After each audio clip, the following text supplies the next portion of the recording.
અને હવે રાહ જોવાઈ રહી છે। રાજકોટમાં તેમના અંતિમ દર્શન માટે તમામ લોકો રાહ જોઈ રહ્યા છે। બીજી તરફ સિવિલ હોસ્પિટલમાં પણ થોડીક જ વારમાં તેમના પરિવારજનો છે તેમને પાર્થિવ દેહ સોંપવામાં આવશે। આપ જુઓ, એક બેઠક કરવામાં આવી હતી, સીએમ એક બેઠક કરી હતી, બેઠક આખરે પૂરી થઈ છે। થોડીક જ વારમાં એ પણ ખબર પડશે કે બેઠકમાં શું નિર્ણય લેવાયો છે। અર્પણ એરપોર્ટથી અમારી સાથે સતત જોડાયેલા છે। અર્પણ, એરપોર્ટ ખાતે સીધો મૃતદેહ ત્યાં લાવવામાં આવશે, પાર્થિવ દેહ, અને ત્યારબાદ તેમના પરિવારજનો આ પાર્થિવ દેહ લઈને રાજકોટ ખાતે પહોંચવાના છે।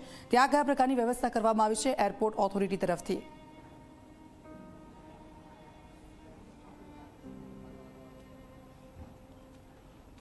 બિલકુલ દીક્ષિતા, જે પ્રમાણે સિવિલ હોસ્પિટલમાં એક અલગ ઘટનાક્રમ ચાલી રહ્યો છે, આખી રાજ્ય સરકાર ત્યાં ઉપસ્થિત છે અને જે પ્રમાણે સ્વાભાવિક છે કે પૂર્વ મુખ્યમંત્રી વિજય રૂપાણીનું આ પ્લેન ક્રેશ દુર્ઘટનામાં દુઃખદ નિધન થયું છે। તેમનો પરિવાર પણ સિવિલ હોસ્પિટલ પહોંચી ચૂક્યો છે।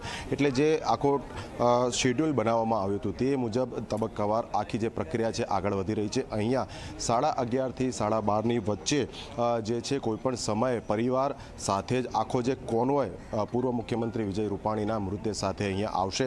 પાછળની તરફના જે કેટલાક દ્રશ્યો છે, કારણ કે અહીંયા મીડિયાની મૂવમેન્ટ પણ રિસ્ટ્રિક્ટેડ છે, સામેની તરફ આપ જોઈ શકો છો ગુજસેલનું આ ટર્મિનલ છે કે ત્યાં આખો જે કોન્વોય છે પ્રથમ તો અંદરની તરફ જશે અને જે પ્રમાણે પોલીસનો બંદોબસ્ત અહીંયા ગોઠવવામાં આવ્યો છે, કારણ કે તમામ મહાનુભાવો મુખ્યમંત્રીથી લઈને રાજ્ય સરકારના મંત્રીઓ અને ભાજપના મોટા હોદ્દેદારો આગેવાનો અહીંયા પહોંચવાના છે। એટલે જે લોકોને અહીંયા પ્રવેશની અંદર મંજૂરી છે તેમને જ અંદર જવા દેવામાં આવશે, પરંતુ ગુજસેલથી લઈને બહાર એરપોર્ટ સર્કલ છે ત્યાં સુધી પૂર્વ મુખ્યમંત્રી સ્વર્ગીય વિજય રૂપાણીના સમર્થકો, ભાજપના કાર્યકરો, તેમના ટેકેદારો તેમને શ્રદ્ધાંજલિ આપવા માટે બહાર એકઠા થયેલા છે અને આસપાસમાં અહીંયા વિજયભાઈ રૂપાણીને શ્રદ્ધાંજલિ આપતા જે પોસ્ટર છે તે પણ લગાવવામાં આવ્યા છે। એટલે હવે અહીંયા ગતિવિધિઓ ધીમે ધીમે વધી રહી છે, કારણ કે આખો કોન્વોય ખાસ અહીંયા પ્રવેશવાનો છે અને તેને ધ્યાનમાં રાખીને જ પોલીસે આગોતરી વ્યવસ્થા અહીંયા કરી છે। એટલે 11:30થી 12:30 વાગ્યાનો સમયગાળો છે કે જ્યાં પરિવાર વિજય રૂપાણીના મૃતદેહ સાથે અહીંયા પહોંચશે।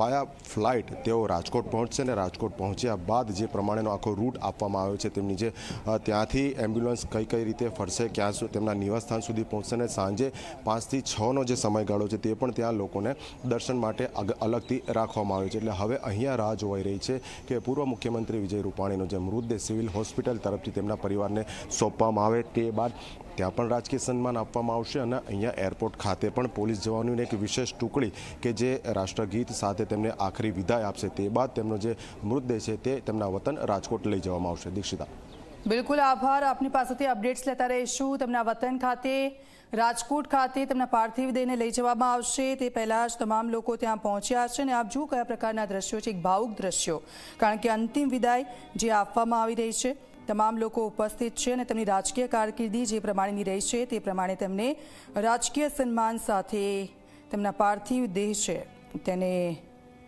તેમના વતન ખાતે મોકલવામાં આવશે। સિવિલ હોસ્પિટલ ખાતે થોડીક જ વારમાં તેમના પાર્થિવ દેહને તેમના પરિવારજનોને સોંપવામાં આવશે અને ત્યારબાદ સીધા જ તે